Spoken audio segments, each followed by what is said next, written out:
I'm David Lick. I'm with Itasca Waters. We have invited lots of people to come tonight, and we feel comfortable about the number of people that said yes.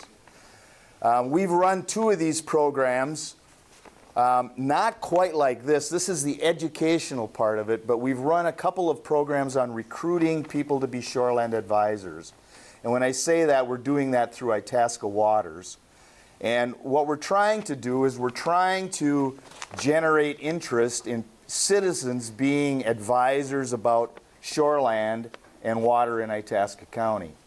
And we've had a pretty good turnout for it. We had a meeting in December and we had a meeting in March.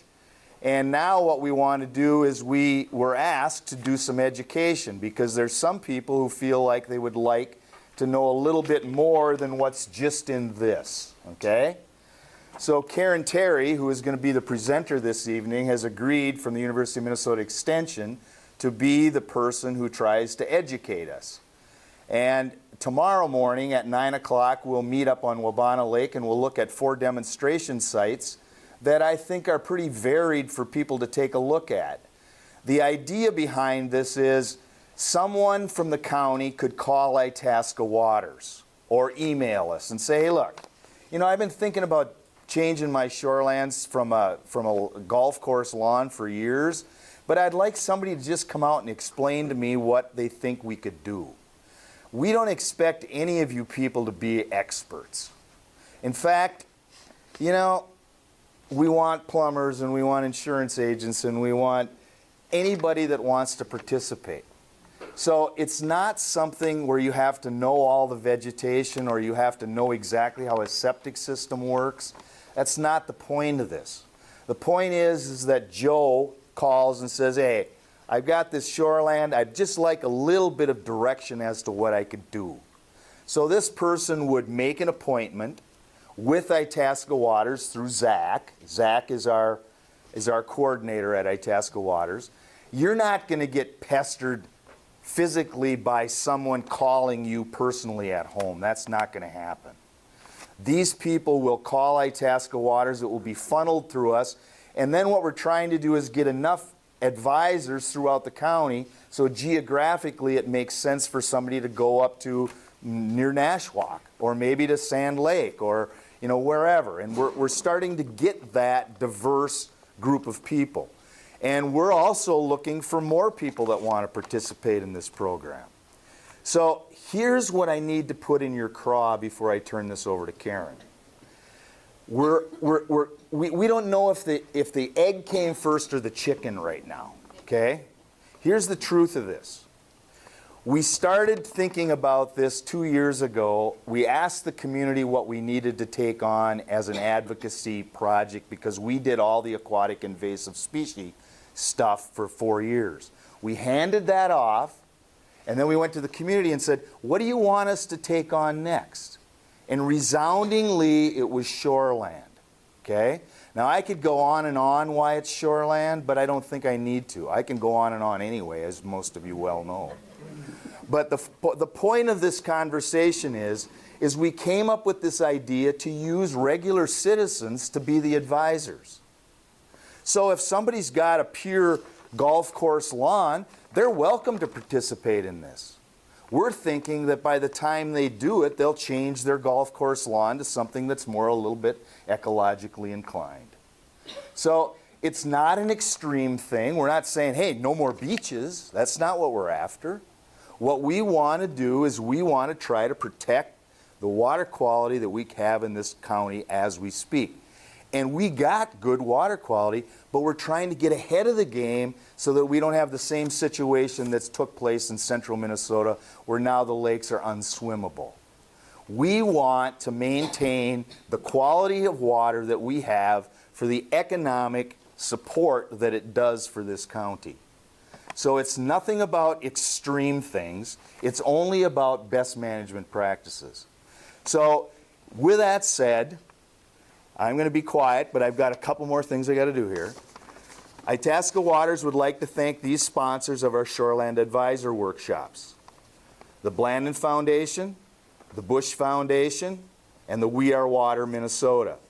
We Are Water is led by the Minnesota Humanities Center in partnership with these state agencies: Pollution Control, Department of Health, Department of Natural Resources, Department of Agriculture, and the Minnesota Historical Society. We Are Water is funded in part by the National Endowment for the Humanities and with money from the Arts and Cultural Heritage Fund that was created by Minnesota voters on November 4th of 2008. Now again, we're Itasca Waters, and we're the ones that are trying to get this support going. And I want to mention one more thing that I don't know that you saw in the paper yesterday, but it's really, timing is everything with this. Yesterday I'm reading the paper, as I do every day. I drive to get one, I don't want to look at it on the internet. So anyway, I get the paper and I'm looking through this, and there's this bill about legislation for pollinators. Well, the legislature, in their good judgment this year, approved money for people to plant green lawns into pollinator plants. Couldn't fit better with this program. Couldn't fit better. Starting next year, there's going to be money available for people to take their green lawn and do away with it and start putting pollinator plants in there. Hey, they got big roots. That's what we want in these lawns. Green lawns and lakes just don't work well together. They don't take any of the nutrient out, and it ends up in the water. So, again, here I go again.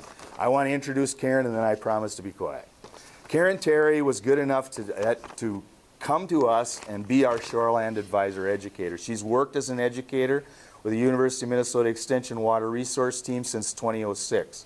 She's got a Bachelor of Science degree in Fisheries and Wildlife and a Master's in Education. Her expertise is natural resources related to water with a specialty in river, geomorphology, ecology, and hydrology. Whether she's working with children or adults, general citizens, local elected or appointed officials, or natural resource professionals, Karen strives to raise awareness and understanding of the relationships between land uses and water quality, quantity, and timing throughout a watershed. Karen provides education primarily through face-to-face workshops, field days, and conferences. She also engages in research to further water resource science. Prior to joining Extension, Karen worked with the Minnesota Department of Natural Resources Stream Habitat Program for 15 years, where she was involved in research determining fish habitat preferences, river habitat modeling, outreach and education, and stream and channel restoration. I'd like to welcome Karen, and it's all yours. Thanks, you guys. I'd like to echo what Dave said about, we really appreciate you guys being here. I am so impressed that, now Dave's left the room, but I am so impressed that Dave and Jan and Brian, that Itasca Waters has been able to reach out to all of you and to generate this interest. For you to come on a beautiful day and volunteer your time to be a part of this, I think is very cool. So I'm so glad you're all here. So my job, like Dave said, I started with Extension in 2006. I did just shoreline education. That's all I did. I worked with landowners to teach them about shorelines and how to restore their shorelines. Then my work evolved to more watershed work and evolved to other things and evolved to other things. And now I feel like we've come full circle. Now I'm back to doing shoreline work because it's so important.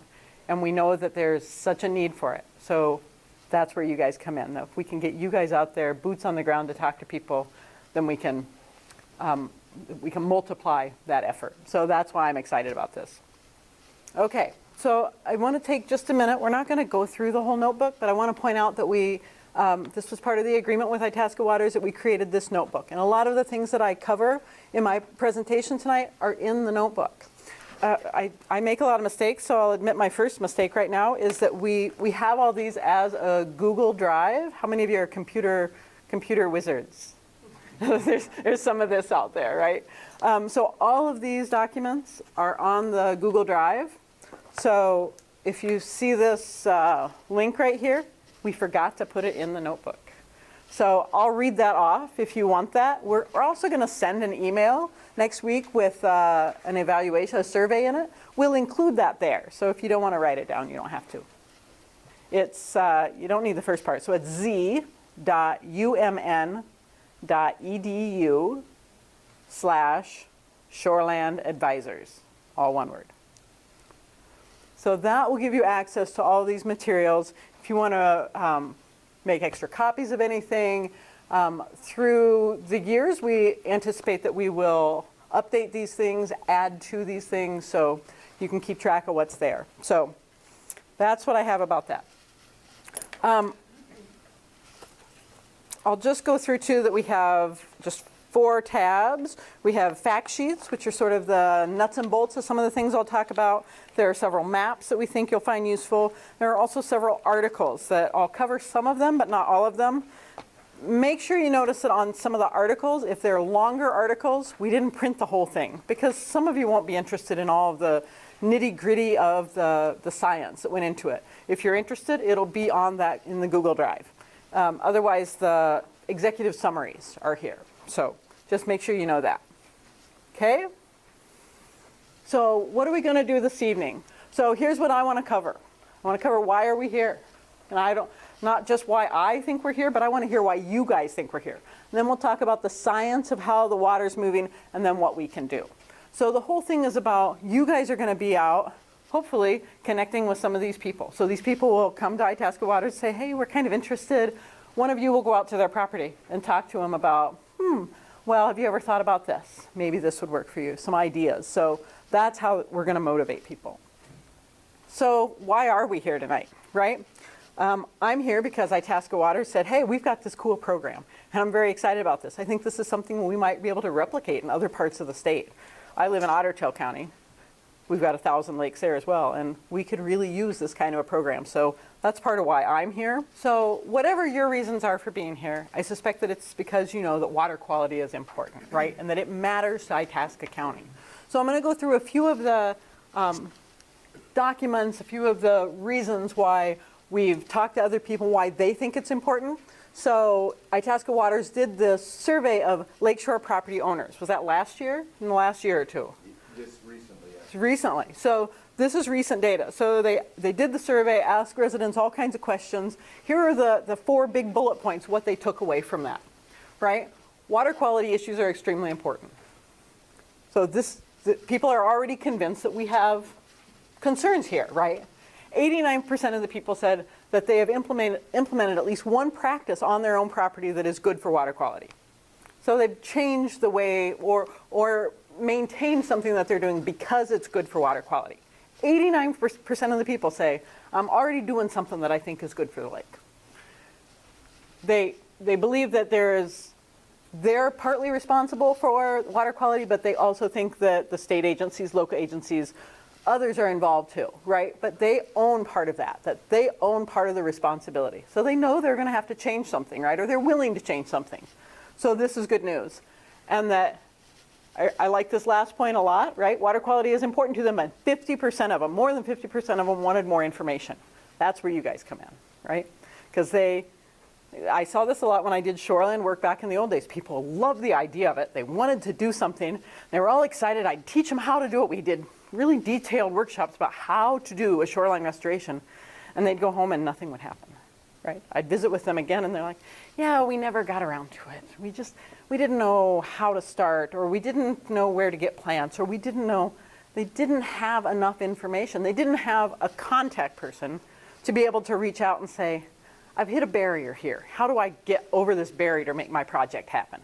So that's part of what you guys can help with. So we know people want more information.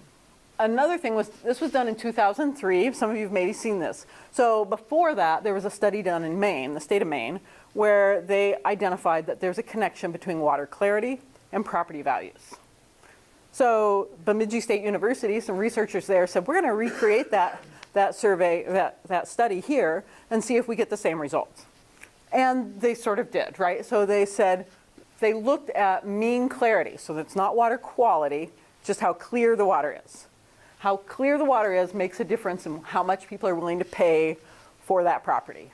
So if we change the mean clarity by 1 meter, so what's that? This deep, right? If the clarity of the water increases, our property value goes up on Big Sandy Lake. I use Pokegama, right? So if we change it if our water clarity gets better by 1 meter, then it changes our price per foot of shoreline by $29.53. If it decreases, if the water clarity decreases by a meter, our property value decreases by $36.29. So we know this, right? If you're going to go buy a house And you could buy the same house on a lake that is green and mucky or a lake that is crystal clear. If you're going to pay the same money for it, what would you do, right? We're willing to pay for that water clarity. So we know that it has that value. So if you multiply it out for all of Pokegama Lake, you see if the water clarity increases, it's almost $5 million difference, right? And if it decreases, it's $6 million. This is real money. Think about your tax base then, what happens to that? So from an economic standpoint, it makes a big difference. And we also know that the same study showed that buyers are willing to pay more for properties that are more manicured, more urbanized. So they're willing to pay more money for the properties that are in turn doing more harm to the water clarity of the lake. So it's a disconnect, right? They're just not getting that. So we want people to understand that what they do on their own properties affects the water clarity and the water quality. And if it affects that, it affects their value of their property. Does that make sense? So it's important. These are big dollars. It makes a big difference.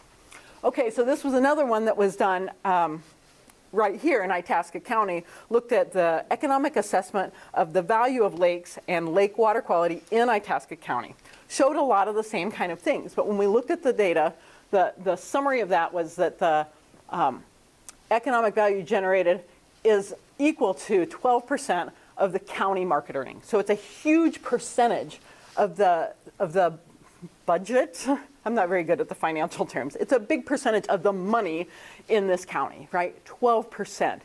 So it's important that we protect that. Like Dave said, the water clarity, the water quality in this county is good. And so we're working to make sure that we keep it that way. Because if the water quality goes down, property values go down, our quality of life goes down, right? Fishing goes down, how much we enjoy our properties goes down. So we want to make sure that we protect that.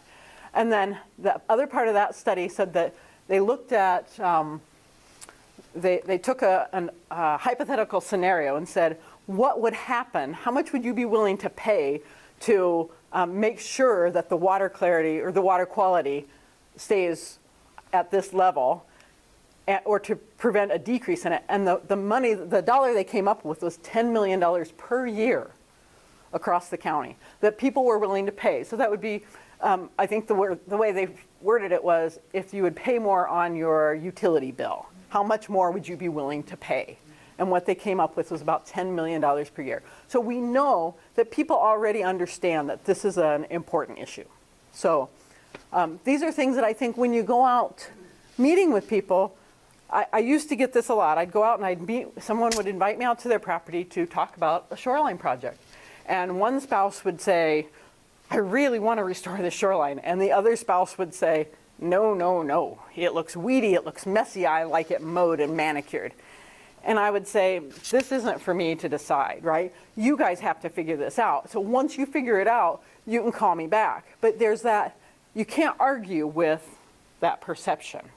I can't tell them, you can't say that it looks weedy. It's beautiful. You know, you could have that argument all day. If they think it looks weedy, it does. But some people, if they don't like the look of it, they still understand it in terms of the economics and protecting the water quality. So you can convince them to make a change based on those values, even if you can't convince them that it's beautiful. So people have different values, and we can't change that. Okay, so something else that I've been exploring a little bit in my work, and that's the difference between traditional thinking, right? This, then that, and systems thinking. So think of your body, right? Our bodies are systems. If something gets thrown out of balance, there's some adjustment somewhere else to that. It's the same in ecosystems. So we know that a lake is an ecosystem, a watershed is an ecosystem, a river system is an ecosystem. So when we start tugging on one thing, it affects something else. So that's why when we talk to people, it's important to talk about it in terms of what's happening upstream, what's happening in the whole lake shed and the watershed, and we'll get into that a little bit in a while. But this is really how the world works. When we start making changes, making decisions based on that traditional way, it doesn't really work because that's not how things work. So an example would be, in the old days, we'd say, we have a lake, it doesn't have any walleye in it, we want walleye. We get some walleye fingerlings and we dump them in, now we have walleye. Well, it doesn't really work that way, right? I mean, if you want to create a pool that has walleye in it, that works. But if you want to create a sustainable system where walleye are going to spawn and have more walleye that will grow big and you can fish them out, it doesn't work that way because there are so many other variables. So these things are systems. So you got to think about them in terms of how does it work as a system. Okay, so I'm going to start a little bit about watersheds. So this is getting in more to the science. This is the part I really like the best. So the science of how things really move. So how many of you, if I ask you, could you explain to somebody what a watershed is? It's a hard concept to explain to someone. Even if you understand it yourself, it's hard to explain to someone. I am still trying to find good ways to do this well. But we know that the lakes are part of these systems, right? So a watershed, the area of land that drains to one point, right? So here's our pour point right here, P-O-U-R, pour point, where the water pours out of that. So that's our watershed. If you see this little dotted line around here, it's based on topography. So if a drop of water falls on this side, outside of that dotted line, that's another watershed. It falls somewhere else, right? Who knows where the Laurentian Divide is? Yeah, or yeah, up on 38 too. We've crossed that today.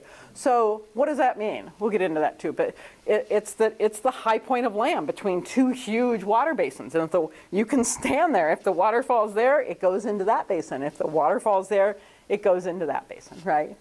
So that's what the whole watershed idea is about. It's all based on topography. So a lot of our land is a little flatter. We don't have mountain ranges to define that. But what happens within this area then is important, because if we're worried about the water quality right here, it's not just about what's happening around the perimeter of that, or even just right along here, but it matters what's happening on all this land up here too. So that's a little farther afield than you'll be dealing with on property owners when you go and talk to them about their property. But sometimes it's important to know that the water quality of any water basin is driven in part by that whole land area too. Okay, so here's an easier way for some people to think about this, right? This is a watershed, right? Here's the drain, here's my pour point. So here's my elevation, right? When we fill this up, it's going to stay within that elevation until it gets full, and then it spills out somewhere else. But if we put a drop of water over here, or over here, or over here, it's not part of this watershed. So it's just a basin determined by that ridge. So it's important to think about that. So Minnesota is in a fascinating place because you see these three different colors, this kind of dark gold color, and then this yellow color, and then the green color. Minnesota sits in the middle of that. We have all of those big drainages. This one goes north to Hudson Bay, right? This is the Rainy River, Red River of the North, where I'm at. That all goes north, goes up to Hudson Bay. This gold area, this is the North Shore, that flows out to the Atlantic Ocean, right? Goes through the St. Lawrence Seaway. So that little bit flows out.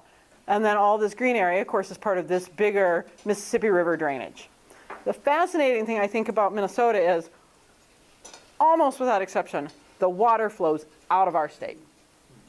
Most states can't say that, right? Iowa gets part of the water from Minnesota. So if Iowa's water quality isn't good, they have to look at what they're doing, but they have to look at what Minnesota is doing too, because we're sending them water. And if it's not clean when it leaves our borders, then we're making their water quality worse.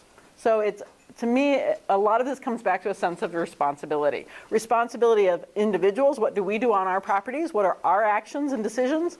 But also as a state, as a country, what are we sending to our neighbors?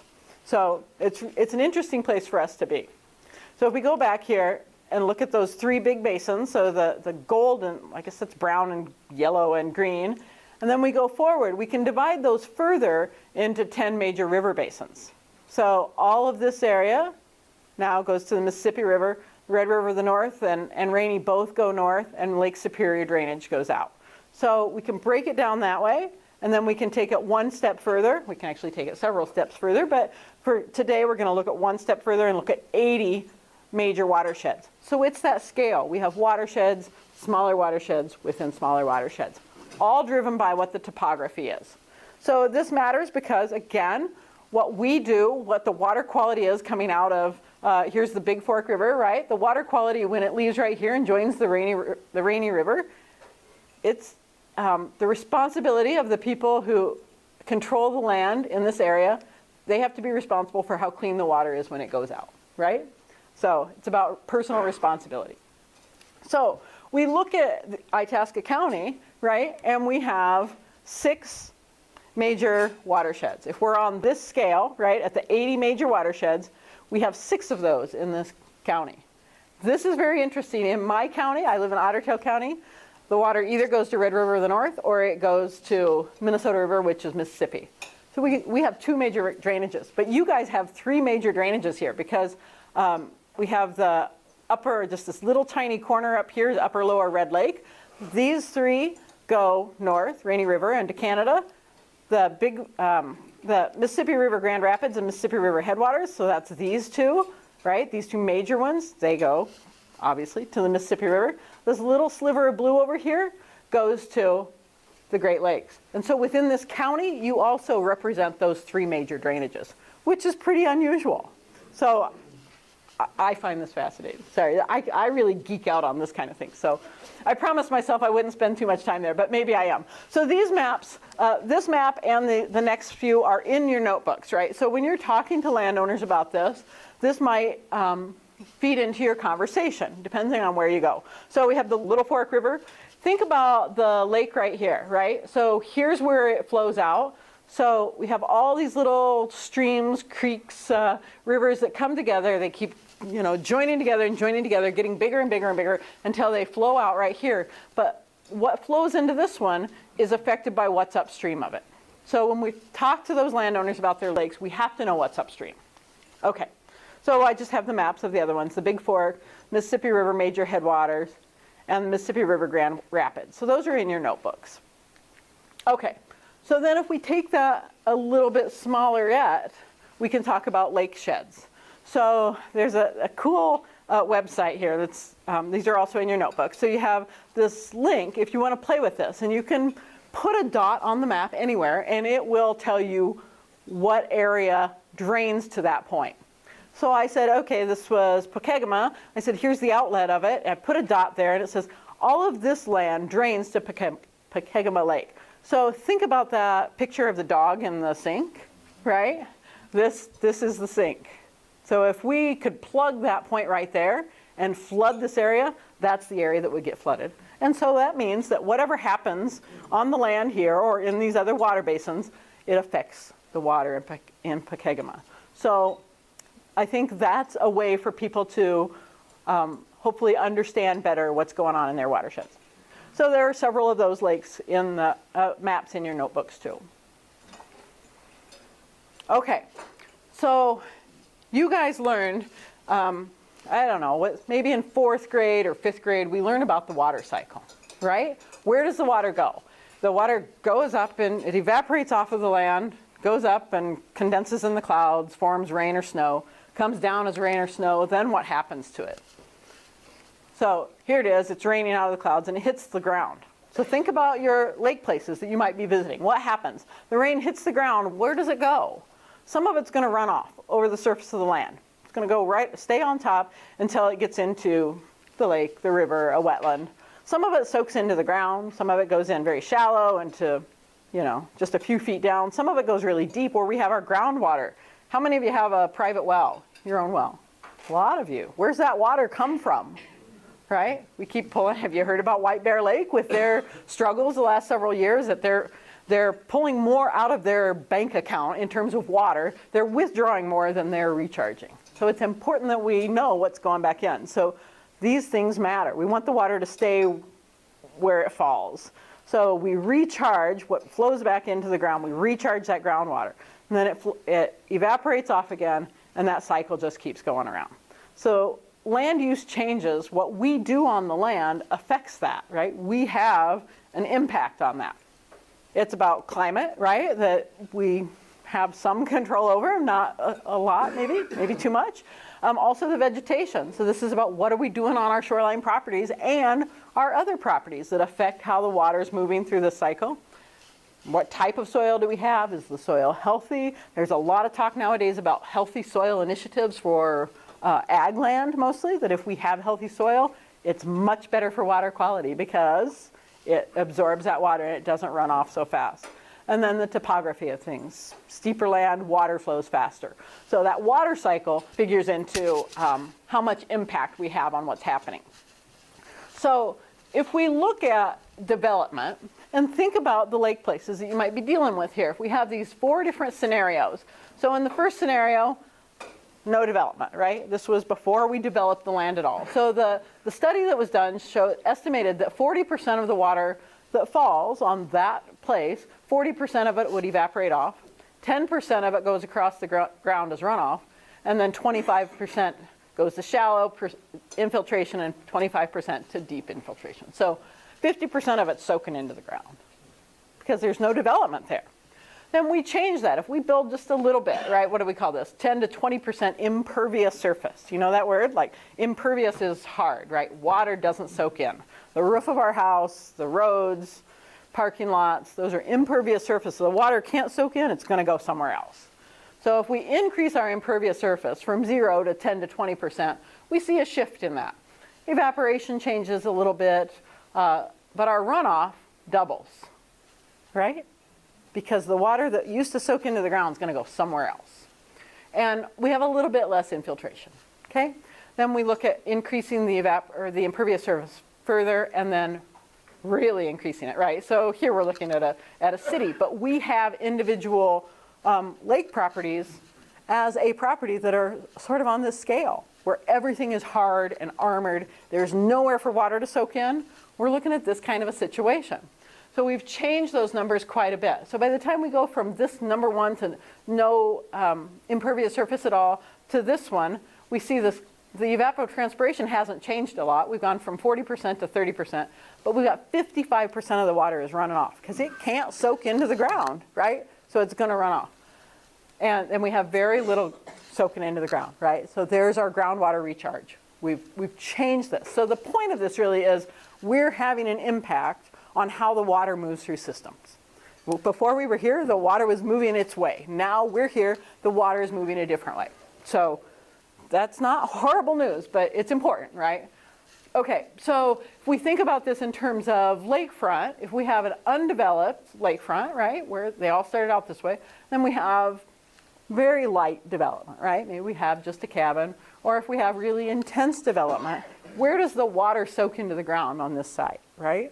There's no place for it to go. So where's that water going to go?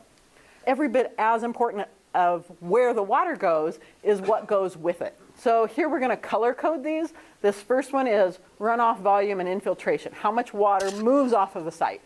That's our first arrow. And the second one is phosphorus inputs. How much phosphorus is getting in? Phosphorus typically sticks to soil particles. So if soil is moving, dirt is moving, it's going to carry phosphorus with it. What happens if we add phosphorus to the lake? It grows. It grows. We get algae.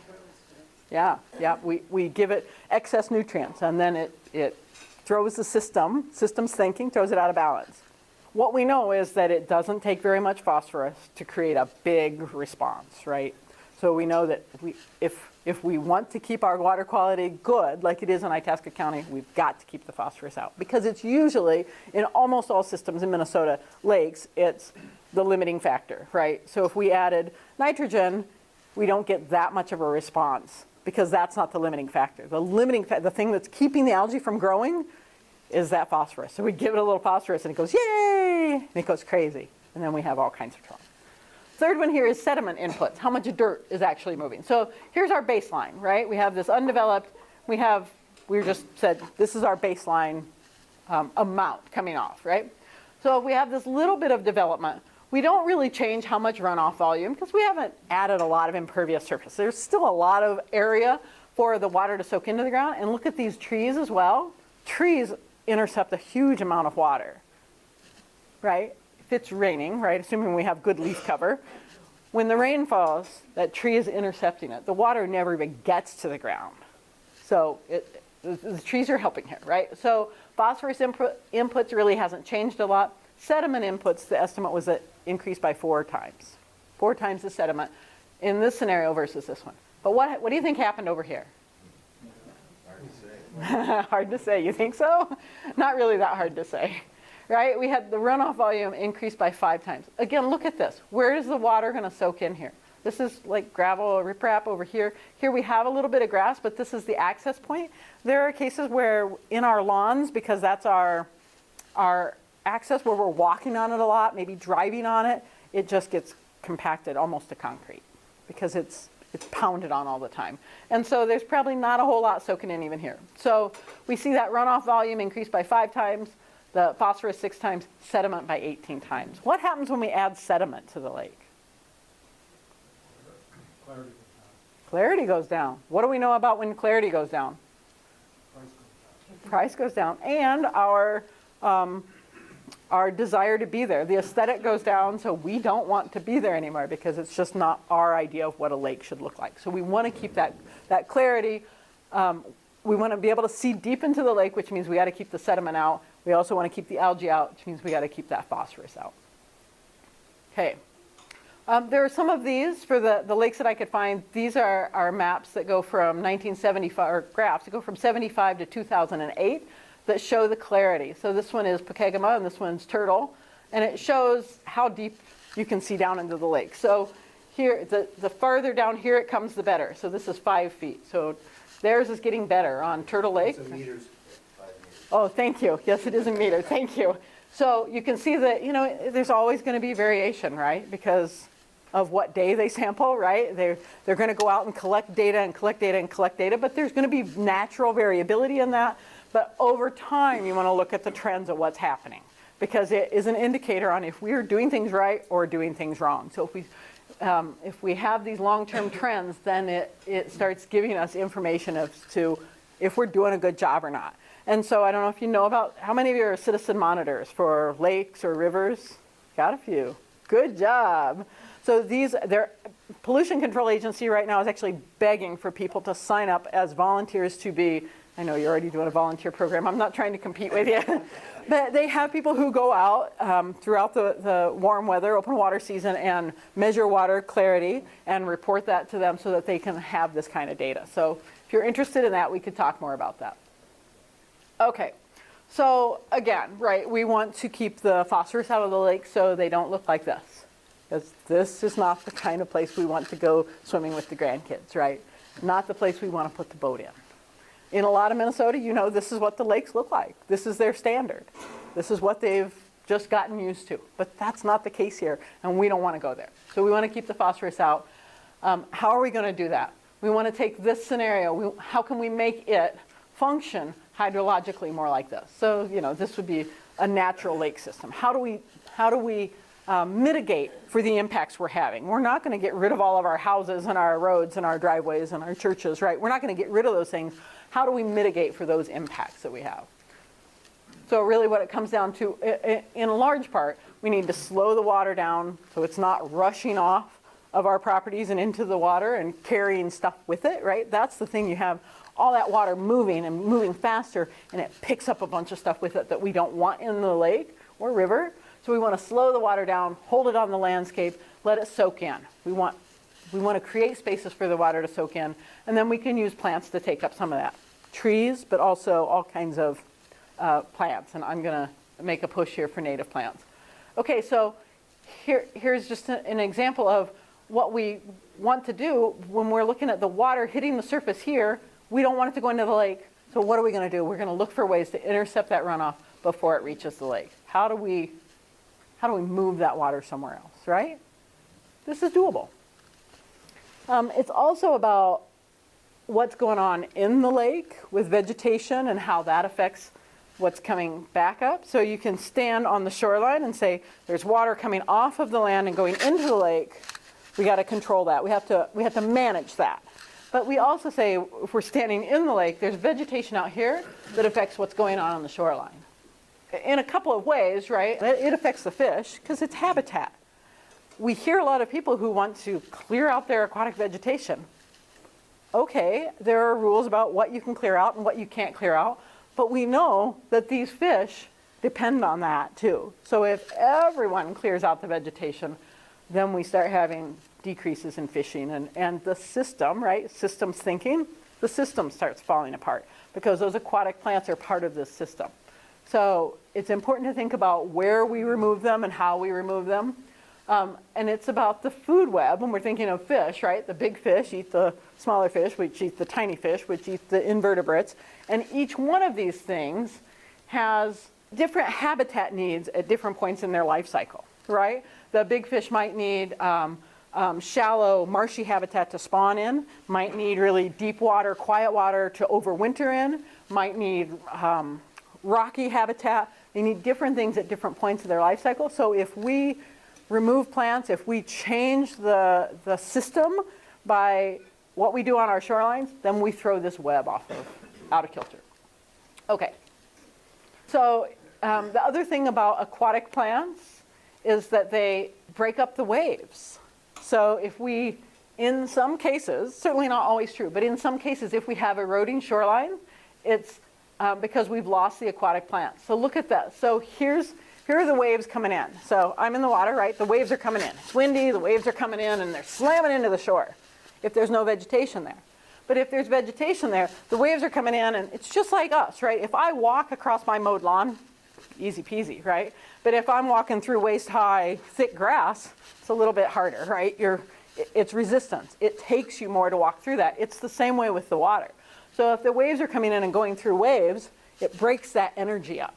It's a physics thing. You break that energy up. So here in this schematic, I can't take credit for this drawing, but here you can see there are bigger waves, and as they go through the vegetation, they become smaller waves. So when it hits the shoreline, the energy's gone, or at least diminished, right? So we have less energy hitting the banks, you have less erosion. That erosion, in turn, if we have eroding bank, we have sediment and phosphorus going into the lake. See how these things are connected. So we always want to protect that shoreline from any erosion. Not the best picture in the world, but if you look close, we've got these big white caps out here, and then we have they've cleared vegetation here for their access for their boat, which is legal, right? So they've removed that, but they've left a lot of vegetation. There's not much vegetation back here, but look at the waves out here, and look at how calm the water is back here. Because those waves can't come through this vegetation. So aquatic vegetation is not always very popular. People don't want it in front of their properties in a lot of cases, but it's important. So I'd like for you to carry that message forward. Okay, so if you go out and you get called out to this property, and the landowner says, I don't know, how am I doing? Am I doing okay protecting the lake?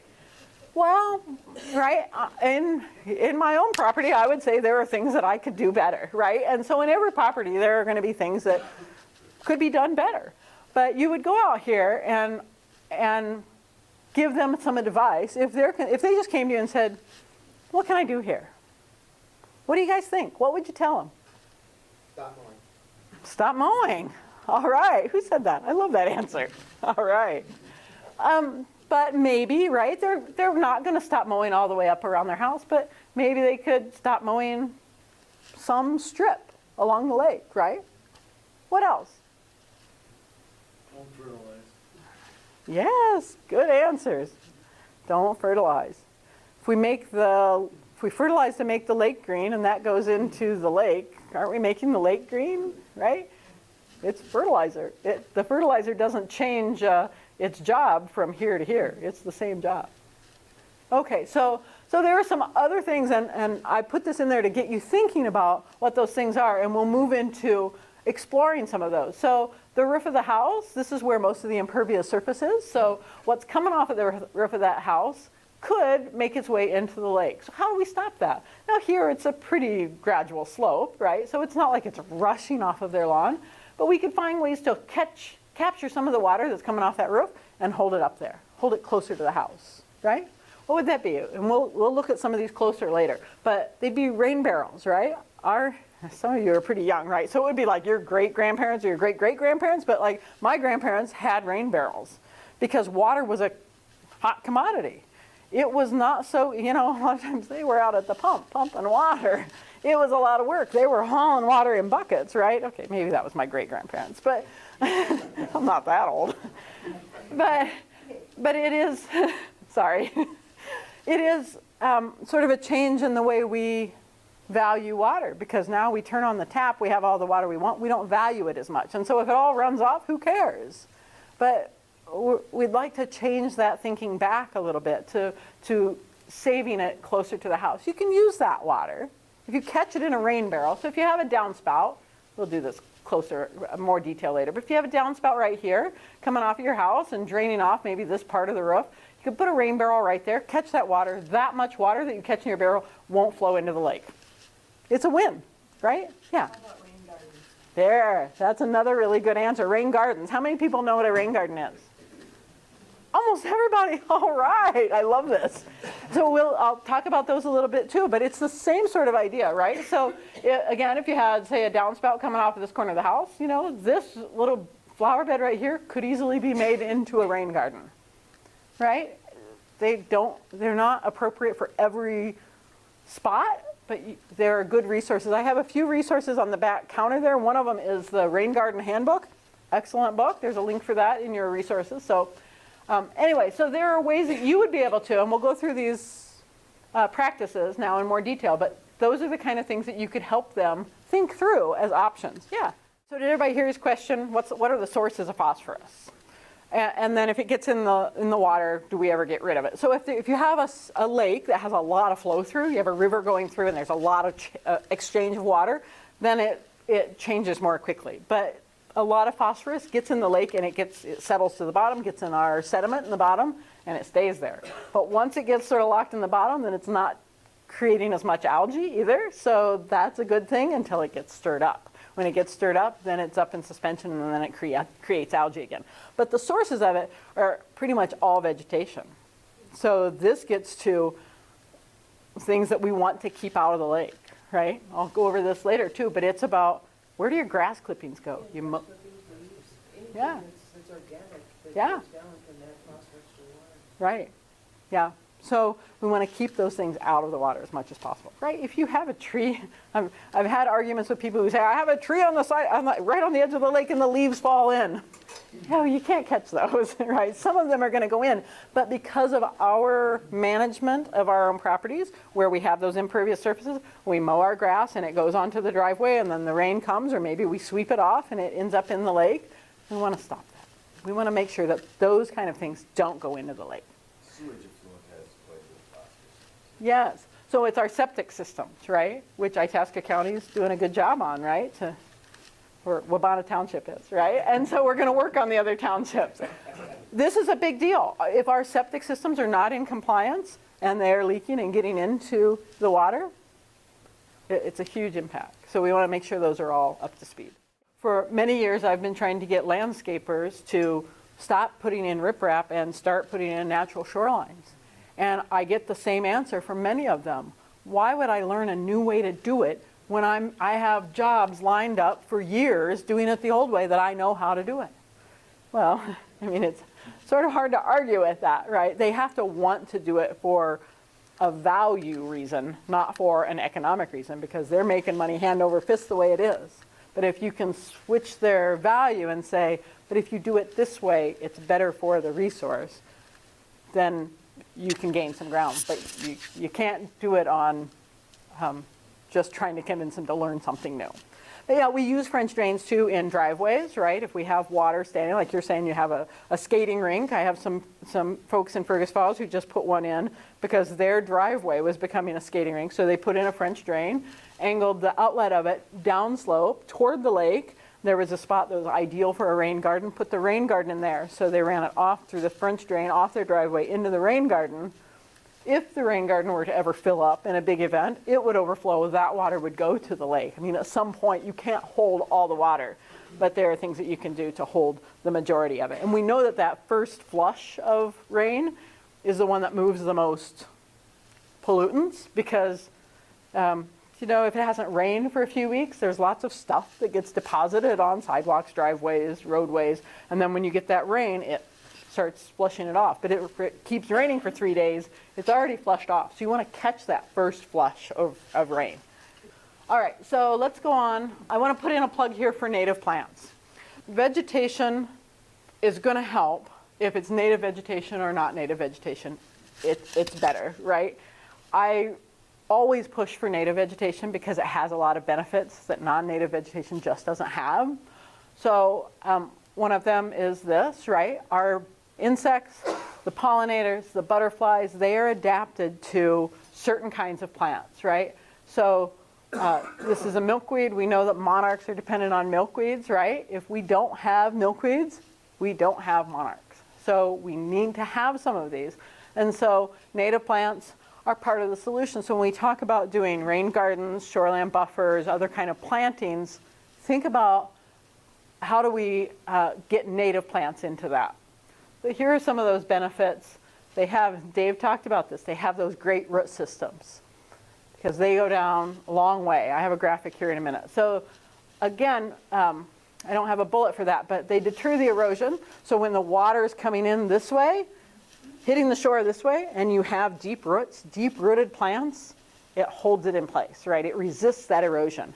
And then the water's flowing down off of your property. Those deep roots also create pore spaces in the soil, and the water flows down, right? So it helps that way. Native plants are adapted to our climate, right? They can take our toughest winters. They pull the pollutants out of water, which, to be fair, non-native plants do this as well. They also provide that wildlife habitat.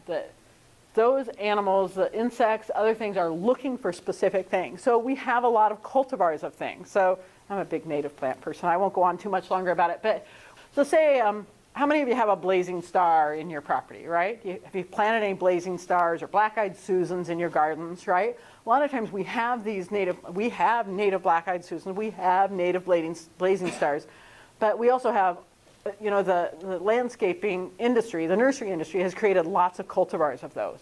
And what the science shows is that there are documented cases where the cultivars do not provide what's needed by the wildlife. And so if you really want to do what's best for the wildlife, take the time to seek out real native plants. And there's information in the notebooks about that, so I won't lean on it too much more. Here's the graphic of it, though. Have any of you seen this graphic?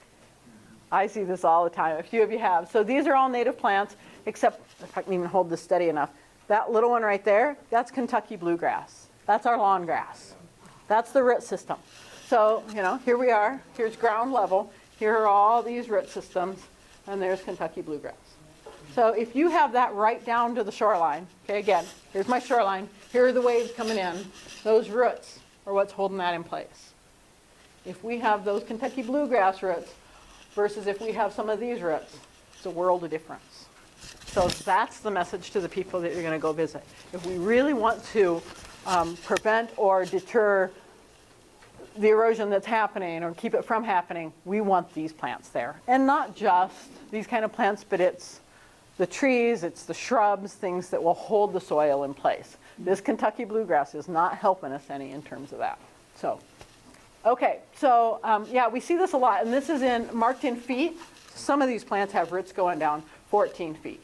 And I think they go down deeper than that. But you also see that some of them have long spindly roots, some of them have really, really dense roots. And so the research is still evolving on this, building on this, but we would suspect that these maybe are holding the soil better in place than this one, but some of these that are more spindly, if they go deeper, then they're creating those pore spaces. So they have advantages. Okay, just some pictures of different native plants, right? Some blazing stars, we have several kinds of blazing stars. This is bergamot. I always think it looks like a bad purple wig. But that's bergamot. We have lots of cultivars of these, right? And black-eyed Susan. So these are native plants. But we pay money to have cultivars of them. Why not have the native ones?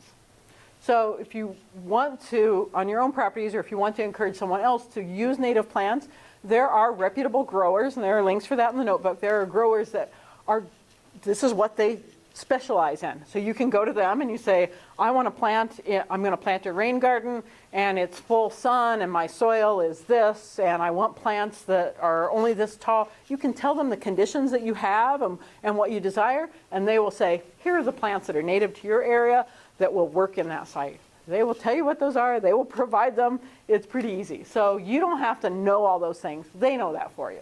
So we can work with connecting you there. Okay. So I'm going to go into some of the practices. that we've touched on already, most of them a little bit, but shoreland buffers. How many of you have a buffer or know about a buffer on a place? Do you know what this means?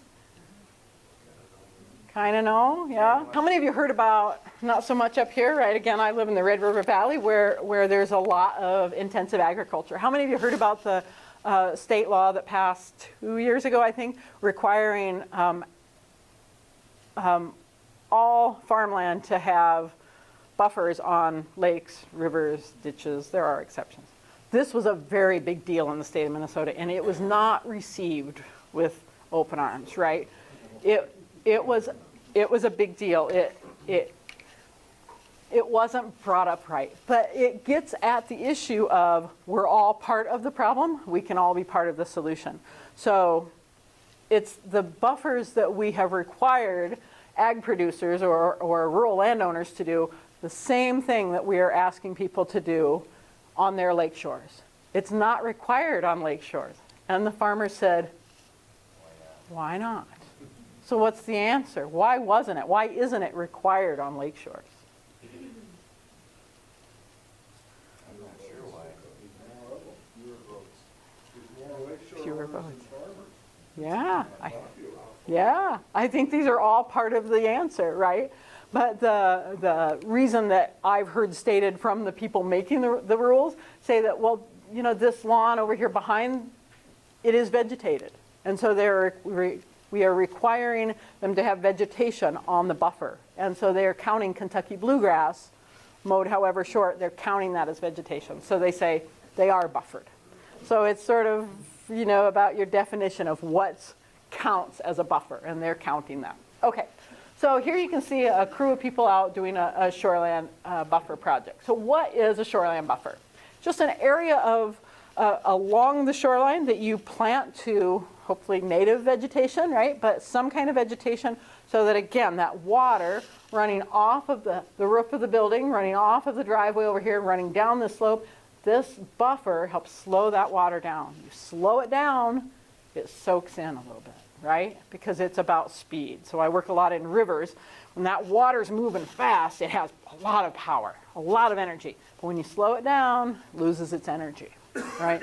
Same sort of thing here. If you can slow that water down, even if it still eventually comes through and ends up in the lake, at least we've slowed that down. And in slowing it down, we take out some of the pollutants, we take out some of the water, some of it's soaking in, some of it's getting taken up by those plants. So it's doing some good. It's probably not catching all of the water, right? It's not all or nothing, but it's helping. And so it's about planting that vegetation along the shoreline. It's not necessarily the whole shoreline, right? We touched on this earlier. That here you can see just on the edge of this photo, they don't have a buffer over here. This is their access out to their dock. So part of it they put into buffer, part of it they didn't. I think it's perfect, right? This is where we want you to tell people, you have options. There are ways that we can do this that makes it work for what you want for recreation, what you want for access to the lake. Okay, so what do? They prevent the shoreline erosion, so that's the waves coming in, holds the soil in place, provides some habitat. What about this one? I say they're attractive. Not everybody agrees with me. I can't argue with them, right? I like chocolate. My dad hates chocolate. I can't argue with him and tell him he's wrong, right? You don't like it, you don't like it. But we know there are benefits to it. Even if you don't like the look of it, we know there are benefits. Here's a site I was helping with in Battle Lake. You can see this retaining wall, and then there's more planting, then there's more retaining wall. This was already a heavily built environment there that they were doing. This is right in town in Battle Lake. So it ends up being a very formal looking planting. But it's still a planting that does a lot of good because it's going to slow that water down, keep it out of the lake. Here, not so formal looking, right? I loved this family. It was a middle-aged couple, and the guy wanted to do the planting, and the wife didn't want to do the planting, and they did the planting, and the compromise was, she said, I want a fence. So they put in wood posts with a big, heavy rope marking off their fence. Here's the edge of the buffer. Well, they started out with like 10 feet. Next time I visit, the fence has been moved back. The buffer's gotten wider. And the fence has gotten moved back again. The buffer's gotten wider. And so he sort of wore her down, or she sort of learned to love the look of it. But I mean, it's a different look than a lot of people would be comfortable with. And here's their access to the dock, right? So they're walking through that long grass. Not everybody wants that, but people have options. It doesn't have to look like this. It doesn't have to look like this. There are ways that we can do it that fit what people's, what their wishes are for their own property. So I think that's a really important message when you meet with people, to be able to say, what do you want it to look like? Okay, how many people have ice push around here? Does that ever happen? Yeah. Think about, we all hate it, right? We hate ice push. Why is that? Takes your beach away, yeah. And it looks kind of rough, right? Doesn't look very tidy. But think about the water coming off of this property. Is it going to get into the lake?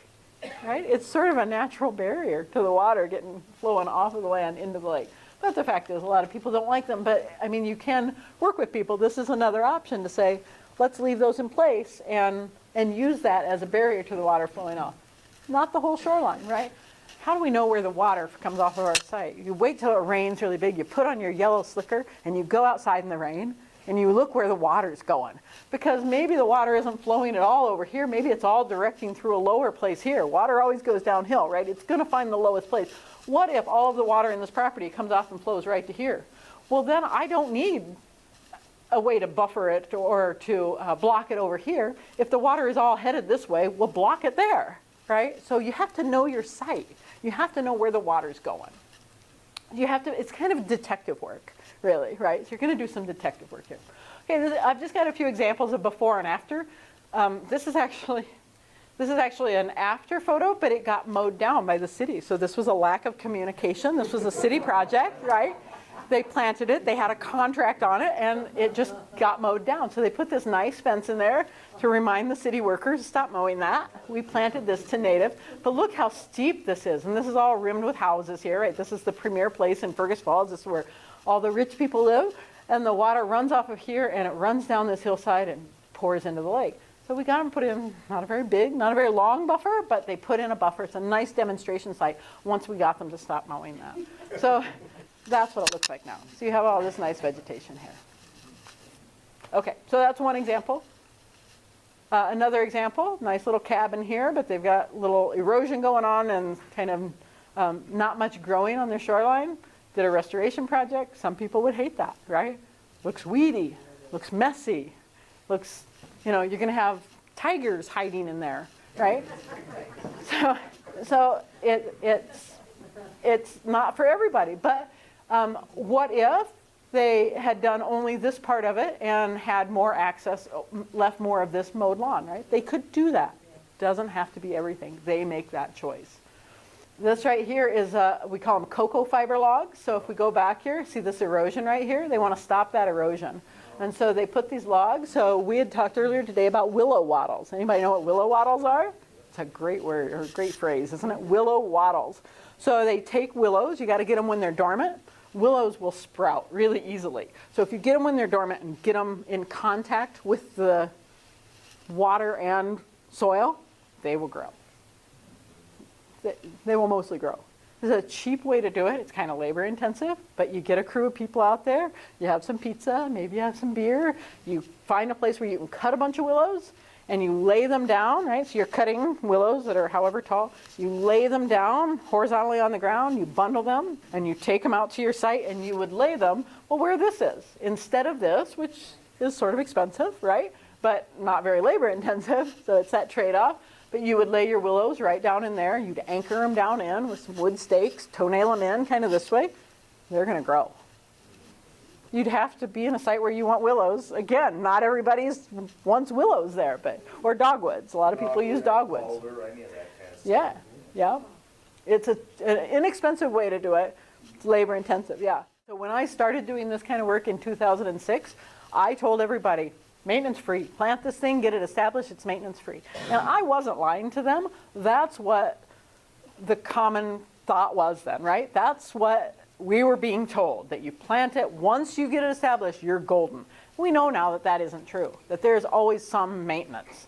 That for one like this, to keep the trees out, every 2-3 years, you're either gonna have to burn it which isn't as bad as it might sound, depends on your conditions, right? Where the buildings are, what's around you. Some cases it's really easy to burn, not always. Then you're gonna mow it, right? To kill off those trees, to make sure they don't get a foothold. So you're gonna knock things back every few years to keep those kind of things out. And then you also have to know what your invasive species are.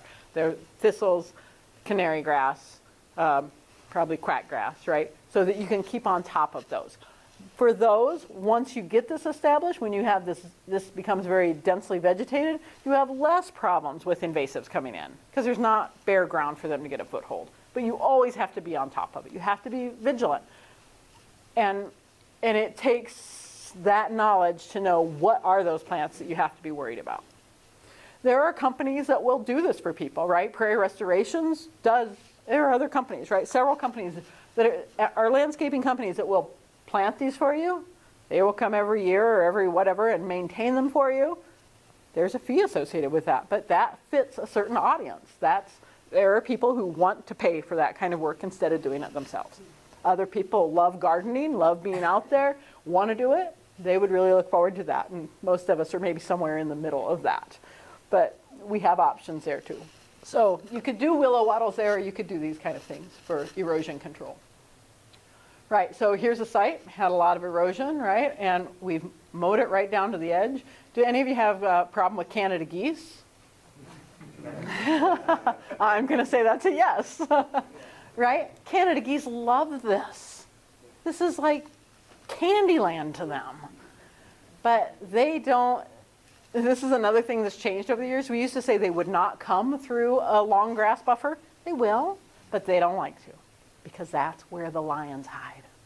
They're afraid of what's hiding in there that might get them. So they will go through it, but they don't want to. But this, there's nothing stopping them. So Canada geese love this. So these folks decided to plant theirs. They got the crew out there. You can see this is a fabric, like a coconut fabric. I really recommend the ones that don't have the plastic in it because people tell you that the plastic breaks down, but it doesn't.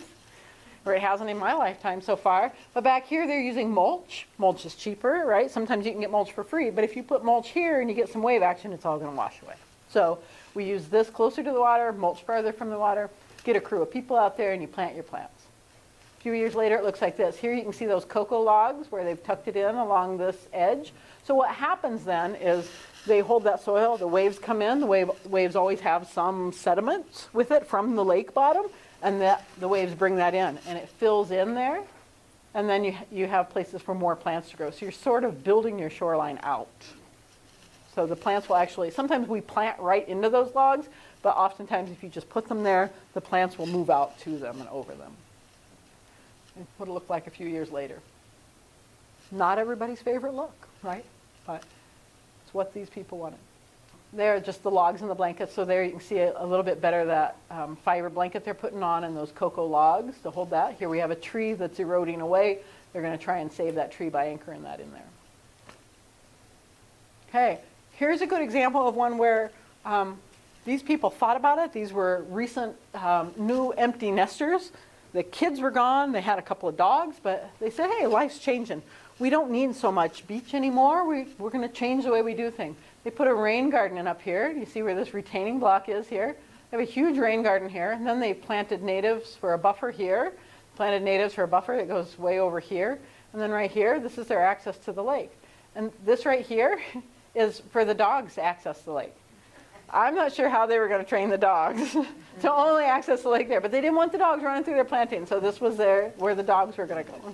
That maybe worked, but think about, these people thought about how do we use the lake, what do we want it to look like, what do we want to achieve, what works for us. Off here out of the picture, they have a pathway going through this buffer because they have a swing in the tree and they wanted to be able to access their tree, so they have a pathway through the middle of their buffer going to the swing. It's custom to their property and to their wishes, so very doable. Okay, so shoreland planting zones. Think about when you're out on these properties, what kind of moisture you have, right? So we have obviously the aquatic, right? What's underwater. We have the upland, clearly, what's high and dry. Some sites have sort of intermediate where it's sort of marshy, transition-y, kind of swampy, right? And it's important to know that because you're going to plant them, you would treat them different. Yeah, so just be aware of that. And then ordinary high water level. How many people know what that means? Not very many. I'm surprised. These guys know. This is a legally surveyed in elevation on almost every lake where the DNR says if we call this the ordinary high water mark. If you're going to do any work below that, you got to talk to the DNR. If you're going to do work above that, you usually don't have to talk to the DNR, but you have to talk to the county.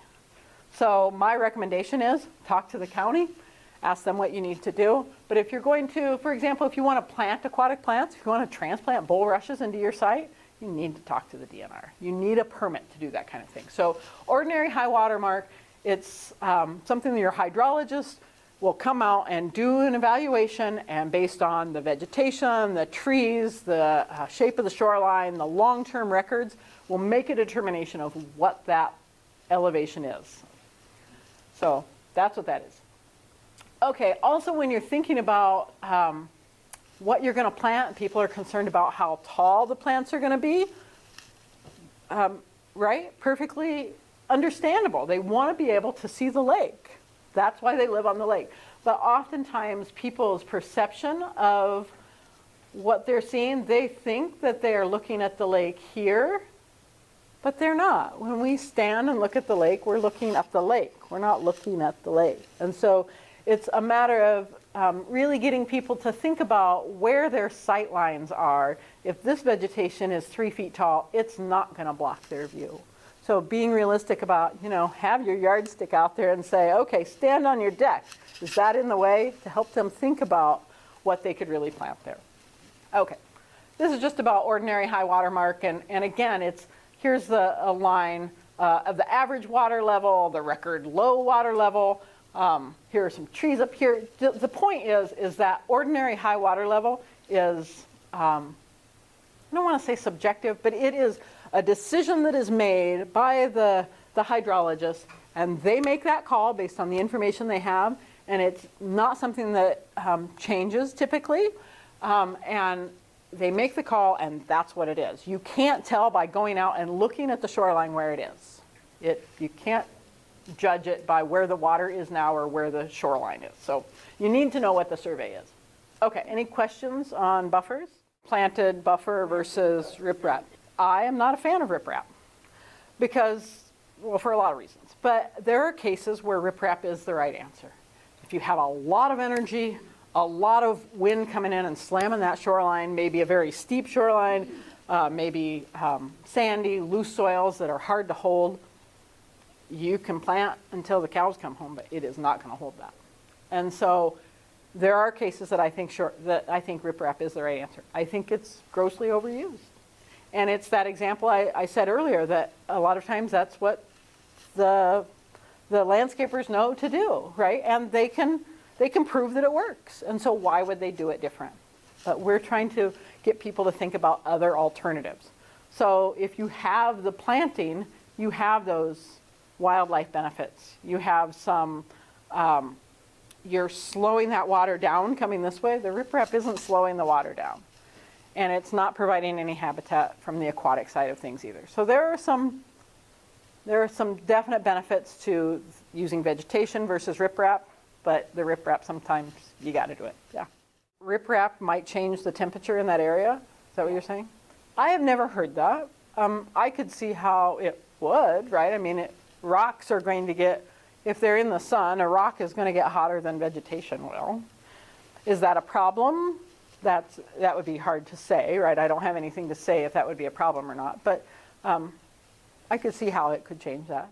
So part of what we talk about too is when we look at impacts on lakes, if we have, remember the picture I had of the really heavily developed property with the big house and lots of rock?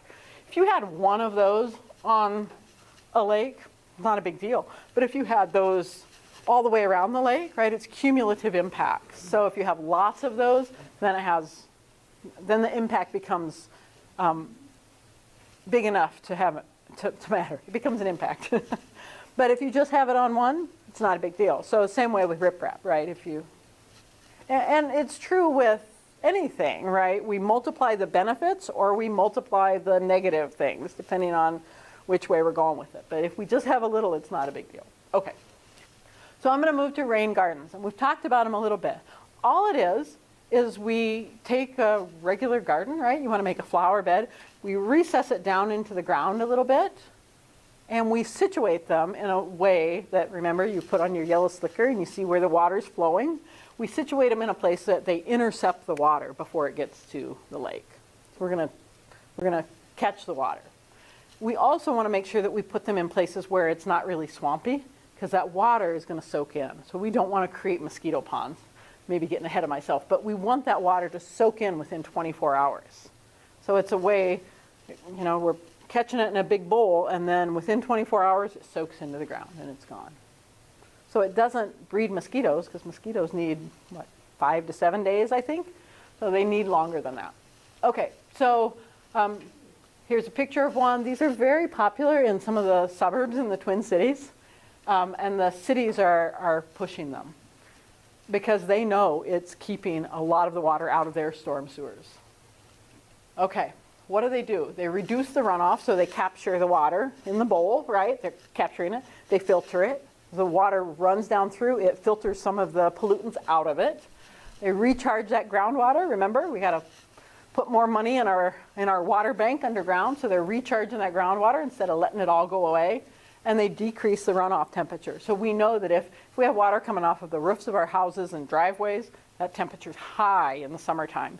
So we're starting to show that, this goes back to what you were saying about the riprap, we have research now that shows that if we have heavily developed areas and water coming off of those hot surfaces going into lakes and rivers, that we see localized changes to the ecosystem in those areas because that water temperature is enough different that it changes the assemblage of things that will grow there.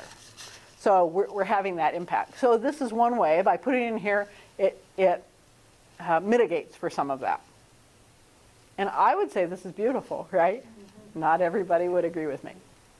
Okay, rain gardens are not. They're not water gardens or ponds, right? If you want a water garden, have one, but that's not what a rain garden is, because they don't hold water over time. They only hold it for that really short period of time. They're not a solution for poorly drained areas. People say, oh, I've got this low spot, I'm going to put my rain garden there.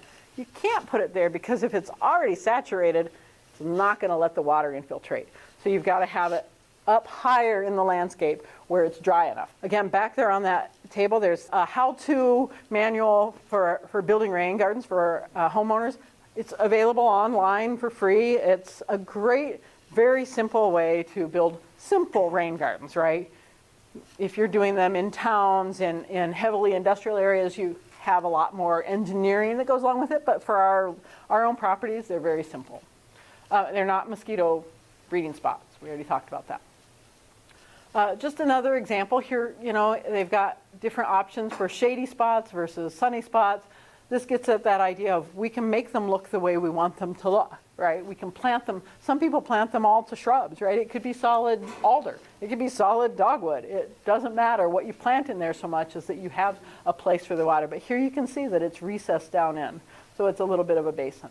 The bottom of them is as flat as you can get it because you want to maximize how much you're holding. So if you had a rain garden like this, you wouldn't hold so much water. But if you have a rain garden like this, you're storing more water. You maximize the amount of water you can store in that footprint area if you have a flat bottom in it. So you want to think about where the water goes. This is actually a screenshot out of that brochure I just talked about.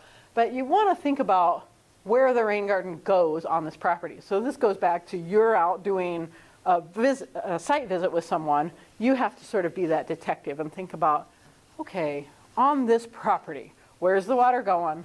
Where might a rain garden go, right? You have to have a downspout or some way, you know, there has to be a stream of water coming to it when it rains, right? If no water is flowing over here and you put your rain garden here, water doesn't get to it, what have you accomplished? You have to capture the rain. You also want to think about what area you're draining because it helps you decide what size the rain garden will be. So you can calculate X number of square feet to X number of square feet of rain garden. Okay, there's that beautiful manual. It really is really well done. It was done in Wisconsin. I wish we'd done it in Minnesota, but we didn't. Okay, so we got to give credit to our neighbors, right? So here's the question, right? Do rain gardens work? People say, it's just the newest fad. It doesn't really work. But this research is getting old, right? This is 2004, but this showed that it worked. So what happened? This was in Burnsville, city of Burnsville. They had 2 residential streets. They were about the same. So they had, at the end of the streets, the water was draining down this way. At the end of the streets, they had storm drains, and they could measure the storm drains, and they found 2 neighborhoods that were very similar. The amount of water coming off of these 2 was similar. One of them, they built rain gardens. The other one, they didn't build rain gardens. Then they waited for it to rain. And on June 8th of 2004, they had a 1.44-inch rainfall in 9 hours. This is what happened. So these black bars, this shows the rain. 6 p.m. it started raining, then it quit. Where are we at? 8 p.m., 9 a.m., I don't know where we are. Starts raining again, and then it kind of quits, then it rains some more, okay? So that's what's happening with the rain. This blue line, these are the control neighborhood, right? This is where we didn't put any rain garden. So it started raining, so they're at the end of the streets now, measuring what's coming out of the storm drain. Measuring over here with no rain gardens, measuring over here with rain gardens. And this is what they find. When it rains, no rain gardens, lots of water coming out of there. Stops raining, rains again, lots of water coming out of there, right? It totally follows this pattern. When it rains, it all washes off. Cause and effect, right? Hits the ground, comes out the storm drain. This little red line, this is with the rain gardens. It rained, we get bleep, then it quit, and then it rained, bleep, bleep, bleep, bleep, bleep, bleep. Tiny little amount. So at the end of the road, they're down here measuring what's coming out. Lots of water coming out over here.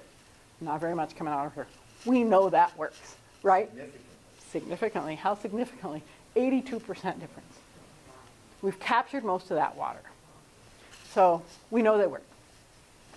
Okay. This is a rain garden we put in Fergus Falls, I think in 2009. I still get a lot of comments about, they like to call this Karen's weed bed. I think this thing is stunning.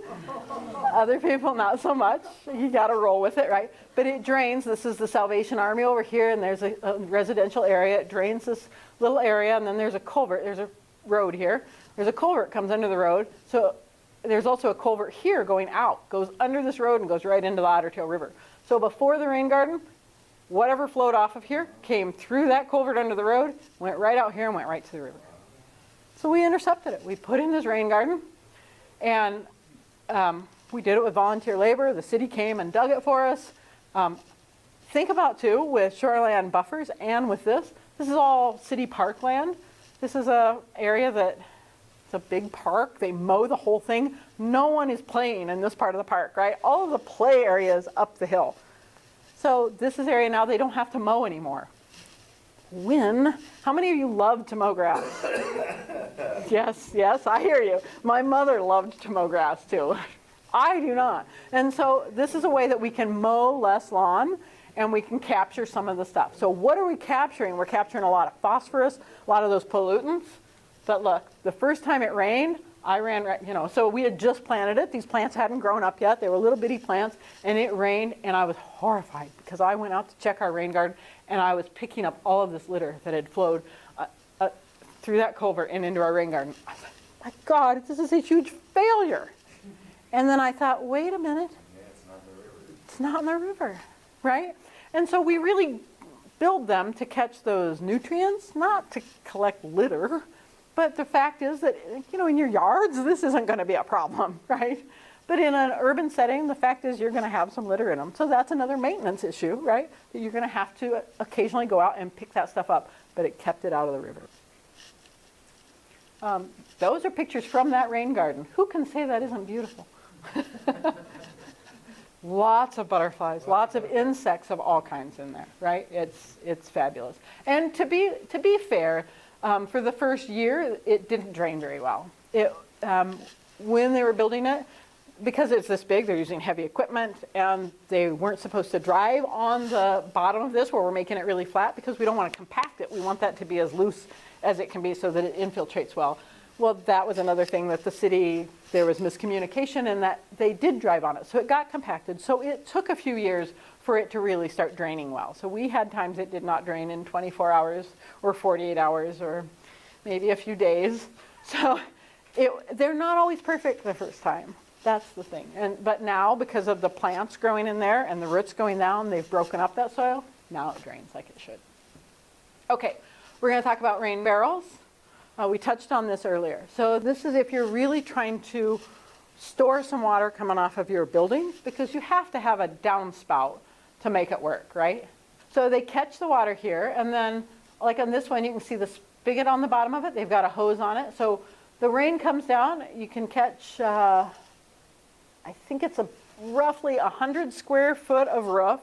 And I'm not sure I'm getting the numbers all right. It's in your handout here. I think it's a 1-inch rain and 100 square foot of roof just about fills one of these up. You know, a 55-gallon barrel. So there's a lot more area to your roof than 100 square feet, right? So you're capturing one part of it. So this is where I was talking earlier about treatment train. Maybe you have rain barrels to get part of it, and then you have rain gardens to get part of it, and then you have buffers to catch what slips by, right? So you can have multiple ways to catch water. So, and you can use the water, right? Some people use the water for watering plants. Other people just, when the rain stops, right, they can just let it out slowly. So it's also possible for rain barrels that you can have more than one. You can create them in a series so that you capture more water in any one rain event. This one's up on a little block. I've seen some people set them up on much higher so that it's easier. You want your spigot down lower so you can put a hose on it or a bucket under it to drain that. But if you're going to set it up on something, make sure it's sturdy, because that's a lot of weight when you get that thing full. So you don't want it to collapse on you. Okay, you can also paint these things. I don't know if you guys have more artistic talent than I do, but you can create your own rain barrels and you can paint them and make them lovely. You can also buy rain barrels that look like whiskey barrels or all kinds of, like the one you have. They're very attractive, so there are a lot of options there too. You can do it yourself, you can buy them pre-made. Okay, fertilizers. So if we put fertilizers on the lawn to make the lawn green, it gets into the lake, it makes the lake green, right? And so the law is now, and has been for several years now, the law is that we are only allowed to use phosphorus-free fertilizer. So that's that middle number, right? That's the phosphorus number. There are 4 exceptions to that, and that's in your notebook, but it's really limited. If you have a soil test or a plant tissue test that shows that you need it, or if you're establishing new lawn, you know, there are some exceptions, but very limited exceptions. For the most part, it's illegal to use fertilizer with phosphorus in it. The thing is that they still sell it in all of the stores because it's not illegal to sell it, because there are instances where it's legal to use it. And so most people don't know about this law. So we need help in teaching people about this law, because we don't have fertilizer police out there running around following people home to see how they're using it, right? It's just going to be self-regulated, but if people don't even know about it, they're not going to make that choice because they don't even know. So help us teach people that you want to buy the fertilizer that has the 0 there because it's better for the lakes. Okay, enough about that. Herbicides and pesticides. I have a real passion about these sort of things as well, right? There are times that, sort of like with riprap, there are times when you need to use some weed killer to get rid of some aggressive invasive weeds. There are also times when you could do it with some shears and some pulling, right? So be discriminating in when you choose to use this, or see if there's another way you could do it by hand. Pesticides, this is a very big deal. How many of you heard about pollinators are in trouble, right? Why is that? Why are they in trouble? Yeah, who said that? All right, neonicotinoids. Do you guys know that word? So this stuff is everywhere. So it's in a lot of the sprays that we buy. You know, if I have ants at my house and I spray my foundation to get rid of the ants, it could have neonicotinoids in it, which is going to hurt our good things too, right? The insects, it doesn't discriminate against between if it gets the good insects or the bad insects, right? Also, if you, I don't want to make everybody feel bad, but awareness, if you go and buy bedding plants, a lot of those they treat the seeds with neonicotinoids, and it's systemic, so it's up into the plant, so then when that blooms, it's in there. So if I go and buy petunias and I go home and plant them and they have neonics in them, then the bees come and eat out of it. They're getting the neonicotinoids. So this is another awareness issue that we need to push more for plants that don't have that in it, and we need to help raise that awareness. We don't need that stuff. We don't need it. So awareness and being discriminating in when we use what. So, okay, aquatic plants.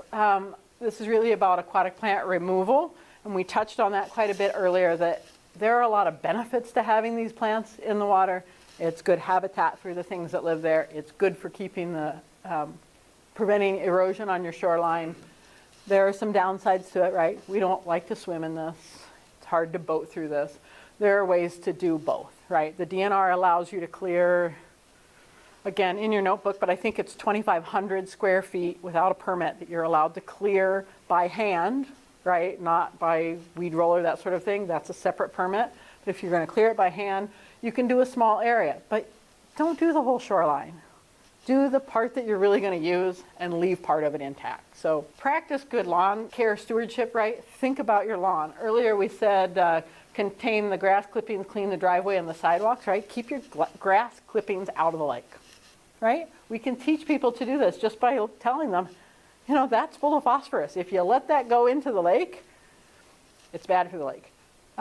In most towns, if you're mowing your grass, it's illegal to blow it into the street because of the same reason. It just goes down the storm drain and out into the lakes and rivers. So not very often policed, but that is the law. So mow less. And by that I mean two things. Mow less often, let the grass grow a little more. Mow less area. Don't spray or fertilize. Contain the grass clippings, remove pet waste. Oh wait, here. Has anybody seen this? This is becoming a big campaign that I'm seeing pop up in several communities, right? There's no such thing as the poop fairy, clean up after your dog, right? So they're sort of having fun with it, but making their point too, that that's phosphorus going right into the lake. So we should be cleaning that up even in our own yards, right? When we're walking them in public spaces, definitely clean up, but in your own yards too, that should be removed. It's, you know, the same issue as the septic systems. We just don't want that in the water. Hold water on the site, so that's the rain gardens, that's the shoreland buffers, that's rain barrels. In some communities now, they're actually requiring people to not let any water run off of their property. This is a big deal, right? And it's a big ask for people because people don't have all the tools to know how to do that. But I think we're going that direction. Maintain your septic system. So this is just a list of the 7 things that I covered there. That's all the material I have for you. So we really appreciate you guys being here.